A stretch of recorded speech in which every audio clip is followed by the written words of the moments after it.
Hello, good evening, and thank you for joining me tonight. It's Carl the Red here for the latest Manchester United news and rumours, I guess. Just having a bit of an end of the week roundup. It's Sunday night, before we get into it, kind of tie the week off and sort of hopefully look ahead to some positivity to what's coming up next. As always, please do drop a like on the video, subscribe to the channel if you haven't already, and leave your thoughts in the comments. Or if you're watching live, join in on the live chat. I've got the chat window open. I'll see what you're saying. Always good to have you along with us. I do appreciate each and every one of you taking your time to watch and listen and react to what I have to say. So let's just get into it. Starting off, the two big things obviously right now is the sale of Manchester United Football Club and of course the latest transfer news. Mason Mount, there's been a lot being said about Mason Mount in the last few days. So Mason Mount situation essentially is that Chelsea want more money. They've offered to meet with Manchester United face to face in person to try. They don't feel like we're that far apart. Basically, they feel like if we have a sit down and meet face to face, we can come to some kind of compromise, some sort of arrangement to get the deal over the line. United apparently have refused the offer from Chelsea, so we don't think we need to meet with Chelsea face to face. We've just said this is the offer; it's on the table, but we're going to move on with other targets. Except, how can we move on with other targets if the deal's still on the table for Mason Mount? Now, at the end of the day, if the deal's still on the table for Mason Mount, Chelsea can come back at any moment to say, yeah, we'll take it. Well, we could have someone else booked in for a medical, and then Chelsea go, oh, yeah, we'll take it now. What we're going to do? We're going to carry ahead with the medical and sign that guy. We're going to sign Mount instead as well. We're going to say, oh, actually, we're really serious about still being on the table. What are we going to do? We need to put a final offer in on a take it or leave it. Here's the deadline. Give them a few days, whatever. If they take it, great. If they don't, we move on. That's got to be the stance. We can't keep doing this. Oh, well, we'll hang around for a little bit and see. At least take the meeting face to face. Turn up and tell them, look, what... The offer we've already sent you, it is the final offer. We've come to tell you that in person, face to face, so you can tell we're not messing about, and go from there. To me, that makes a lot of sense. But I'm not Richard Arnold. I'm not John Murtaugh. I don't get to say what goes on in the club and how we operate as a business, as a football club. Obviously, it's not in my hands. But to me, as a fan, it's logical, and that's probably why it's not happening. Then we go into the goalkeeper. Let's talk about goalkeeper situation. So David De Gea has got the contract offer again on the table. We like this on the table stuff. We like monitoring and things on the table, and we show a bit of interest, and we've asked to be kept informed. We're good at them. Not so good at actually signing deals, but we're good at all this, putting things on the table and be monitoring and being kept informed. We're great at that. Maybe we should just quit football and go away for MI6. But we've got the deal on the table now. Apparently, there's not much of a difference in terms of the deal and getting it signed. But De Gea's hesitant because the club are kind of umming and ahhing, and certain figures in the club are being hesitant because they don't know whether we should get a different goalkeeper or what. Now, I'm a fan of De Gea, just won the Golden Glove. Yes, you can argue about his distribution, but when you're distributing the ball to a Harry Maguire, Scott McTominay, Fred, when we still have players like that, is De Gea really the biggest problem in that team? My argument would be no. Striker, midfield, getting rid of the likes of Harry Maguire and getting someone else in to replace him. They're your priorities, and then in a year or two's time, that's when you bring in the goalkeeper. Now, if Erik ten Hag, as the manager, decides he wants to change the goalkeeper this summer, I'll back him on that 100%. He's the manager. I'll back him as the manager. I want him as the manager. 100% behind Erik ten Hag. Even if I don't personally agree with the decision he's made, I'll still back him as my manager. But Dean Henderson, why haven't we sold him yet? Nottingham Forest have been ready for probably 2-3 weeks now to sign him. The fee's been agreed, personal terms agreed, they've had him on loan all season, and now they want to sign him permanently. So, if Nottingham Forest are ready to sign Dean Henderson, and we're umming and ahhing about whether to replace De Gea or not, why haven't we sold Dean Henderson? Because David De Gea, if he goes, his contract runs out on my birthday, June the 30th, at the end of this month. His contract runs out then. So if he goes as a free agent. We're not getting any money for David De Gea. The Golden Glove winning goalkeeper is going to go on a free. Yet we are potentially then going to keep Dean Henderson? Maybe? I don't know. Like, why haven't we sold Dean Henderson? If we're not going to keep him, and I hope we're not, sell him, get the money in. Get the money in, get the transfer budget topped up. I just don't understand the logic of trying to keep a player who I hope, and from rumours that have come out, where, Erik ten Hag's not a fan of Dean Henderson. Dean Henderson's pissed him off with his attitude and his behaviour. It kind of just, why are we keeping the guy at the club? Just let him go, get money for him. And then, you look at some of the other players, and then, there's saying, McTominay's been told he can go, Fred's been told he can go, Eric Bailly, Alex Tellers. I mean, some of these names aren't particularly shocking. They've been out on loan as well, but, but then you see here, Harry Maguire, well, he doesn't know if he wants to go. Well, hold on. I appreciate you're on 200 grand a week, and no one else is going to be stupid enough to give you that money, especially when you're 30 years old. But if you want to play regular football going into, the last few years of your career, if you want to keep your place in the England squad, surely you need to be playing regular first team football at a decent level. Now, this past season, Harry Maguire's played more minutes for England than he has for Manchester United. Let that sink in.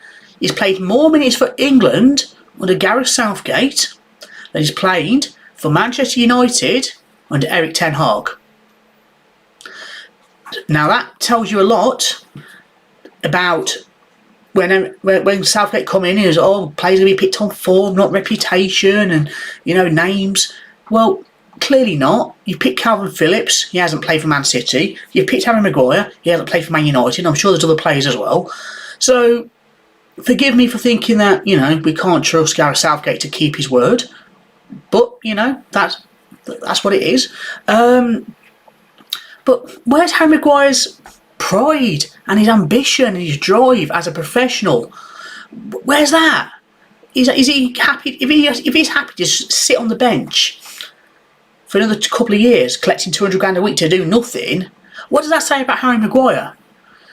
Because I'd have a lot more respect for Harry Maguire if he just said, you know what, I understand I'm not, I'm probably 4th, 5th choice centre-back at this point. I want to be playing football. I'll take a wage cut. I'll probably still be on 100, 120 grand a week. Go to an Aston Villa, an Everton, a West Ham. There's teams out there who actually are interested in Harry Maguire, who he'll probably be a decent player for. He just does not suit the Erik ten Hag way of playing football.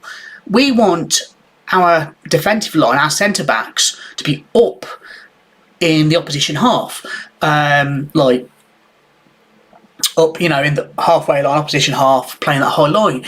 Now, to do that, you either need to be physically quick, think, Kyle Walker with that recovery pace, or around Wan-Bissaka, looking at Man United, obviously, or you need to be mentally quick, so maybe you're not quite as quick in your legs, and we've seen over the years loads of the legendary Italian defenders, centre-backs, over the decades of being like this. They're not naturally quick, but they read the game so well. They don't have to be physically quick because in their mind, mentally, they're ahead of the game. They know exactly where to be to snuff out danger.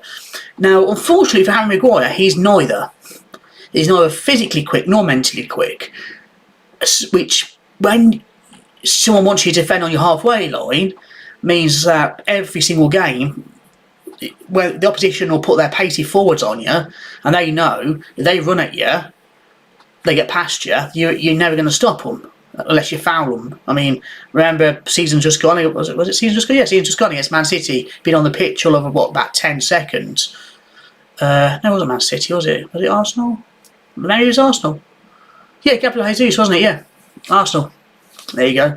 I knew there was a game we did it. Yeah, it was Gabriel Jesus, wasn't it? And against Arsenal, I think it was the first one of the early games in the season. You just can't. You can't carry someone playing like that at that level. If you want to win, Premier League titles, Champions League trophies. You cannot have a player who, every time he plays, drastically alters the way the team plays and performs. Because when Harry Maguire plays, because he has to drop so deep, then you've got that massive gap then between your defence and your midfield, which then makes it harder to keep possession. Even if the defence win the ball back, you've got that gap. So it's harder to keep possession to play into the midfield, which makes it harder to build attacks. And you're giving the ball away, so you're defending more, you're under pressure. And it just puts the team on the back foot. It means we can't keep the ball, we can't press high. One player should not dictate the way the whole team plays in a negative sense. I mean, if you sign a superstar striker or attack or winger, and a superstar centre mid who can dictate the game, by all means build your team around that player and play to their strengths and let that dictate how you play. But you cannot have it dictated to negatively by a centre back who's not good enough to play the way that the rest of the team can play, want to play, the manager wants to play, the fans want to play. You just can't sustain that. So, I mean, to have players who, they're being told by the manager, you're not part of my plans, look for a new club, but I don't ever want to go. What, why? If that was at any other club and the manager, that was at Man City, Liverpool and Arsenal. Arsenal told Aubameyang he wasn't wanted, couldn't find anyone to buy him, so they just paid him off to go. Paid him to go play for Barcelona. I mean, you can argue the pros and cons of that, but at least they did something. At least they backed the manager. When the Arsenal board were told, well, I don't want him, well, you don't want to go, well, he's saying he ain't going to accept any transfer offers anyway, even if whatever. Oh well, we'll pay him and terminate his contract. Problem solved. But the Glazers won't do that. In their mind, Harry Maguire's an £80 million asset. I don't know to who, but apparently he is. So, and that ties in then to the sale process, the ownership model, and we're still no further forward on that. We're making no progress on transfers, no progress on the sale of the club. What are the Glazers doing? What's our director of football doing? What are these guys doing? Because was it last summer when Richard Arnold came out and said, John Murtough's working for 12 hours a day or whatever it was, longer maybe, 16 hours a day, whatever. What's he doing? Because he ain't doing transfer deals, is he? Is he playing Football Manager and sending scouts out to look at different players and seeing who comes back as half decent? He ain't doing deals in the real world. That ain't happening. We're not getting deals done. We need players in who can go on pre-season with us. We need those players in. We did it last season where we didn't bring Christian Eriksen in time to go on tour. We had Malacia, and did we take anyone else on tour? Did Martinez go on the tour? Maybe he did. I can't remember. Malacia definitely, I'm sure he was. But we've got, and then we brought in the likes, of Casemiro and Antony after the season started. We can't do that. You cannot look, especially look at the start of the season we've got. We're playing Arsenal. Was it the third or fourth game? I haven't got the fixtures in front of me. I can't remember. But it's something like the third or fourth game. We're playing Arsenal. We can't be bringing players in after 5 or 6 games that the manager wants now, because by then how many points have we dropped? Because we haven't got the players. We haven't got a striker option at the moment. We haven't. We're still being linked with Rasmus Højlund from Atalanta. I can't say I know that much about him. I've seen clips on YouTube and I've seen his stats, but obviously, YouTube clips, you just pull out the best few seconds and can make any play. You probably make Harry Maguire look half decent. So I'm not going to read too much into that, but people are genuinely excited about him as a signing. He's an exciting young player by all accounts. The manager wants him. I back the manager. I trust the manager. Let's go get him in. Let's get a striker. We need a number 8 who's got a bit more physicality than Christian Eriksen. I like Eriksen, and in the games where we dictate possession and we've got 60, 70% possession, he's a great player to have. But when you're playing a Liverpool, a Man City, he's not physical enough to play that role. He's just not. So we need somebody who can either go next to Casemiro in those big games, or cover for Casemiro when he's suspended or needs a rest or injured or whatever. That's what we need. And to me, that is someone like a Moises Caicedo, like a Declan Rice. But those players are going to cost a lot of money. Do we have the money? I don't think we have the money. That's the problem we've got right now with the ownership situation. The Glazers have put 100 mil, 120 mil, whatever it is, up. This is your budget. Well, if we can't get any sales done because we're running an RMS about our players don't know if they want to go, and we can't get the sale done to bring fresh money in from a new owner, how are we meant to do anything? I mean, even if we had the money, we'd still not be doing much because the director of football and the chief executive are, it's proven time and time again they cannot get a deal done. But what are we meant to be doing? Like, just there's no direction. There's no cohesion as a club. Just I just don't understand what the direction is at the moment. We need to be getting deals done. We need to be ruthless. And by deals done, I don't just mean players in, I mean players out. We need to be selling players. The players that the manager said, he can go. We need to be getting them gone. And if we're going to keep De Gea, we need to get a contract signed, because before we know it, we're on Friday, and then his contract expires, he's gone. And then, do we keep Dean Henderson? That scares me. Having Dean Henderson as our first choice goalkeeper. But will they then not want to sell him because, you might get 25 mil for him, say from Forest, but it might cost 50 mil, 60 mil to buy a top keeper. And, they're looking at the money of it. Can we afford to take 60 mil out of our budget to buy a goalkeeper and still get two strikers, two midfielders?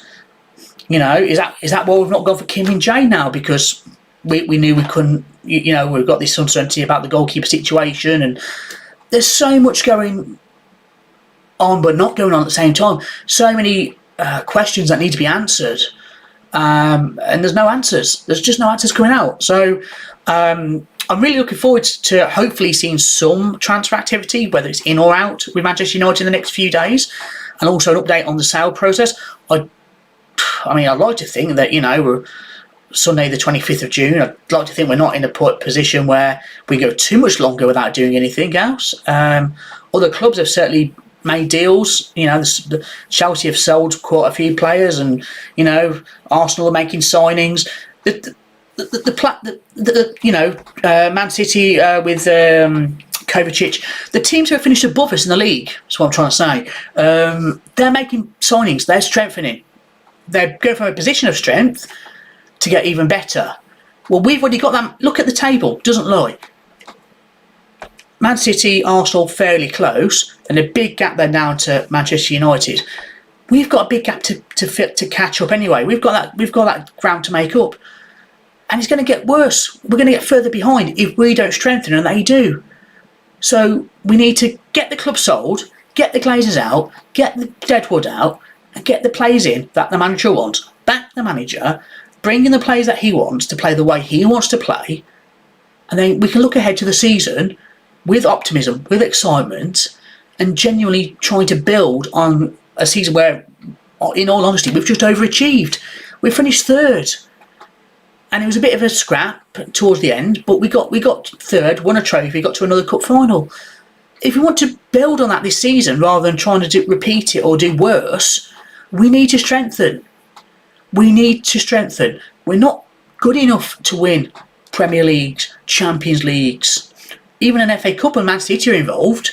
It's been proven. So we need to strengthen. We need to back the manager. And at the moment, I don't see there's anything happening. It's very frustrating. It's, you see your rivals strengthening, you see other clubs doing things. We're doing nothing. I'm frustrated. I'm getting a bit fed up. This heat probably doesn't help. We've had these last few days, very hot and humid. But honestly, I just want to see anything happen at Manchester United.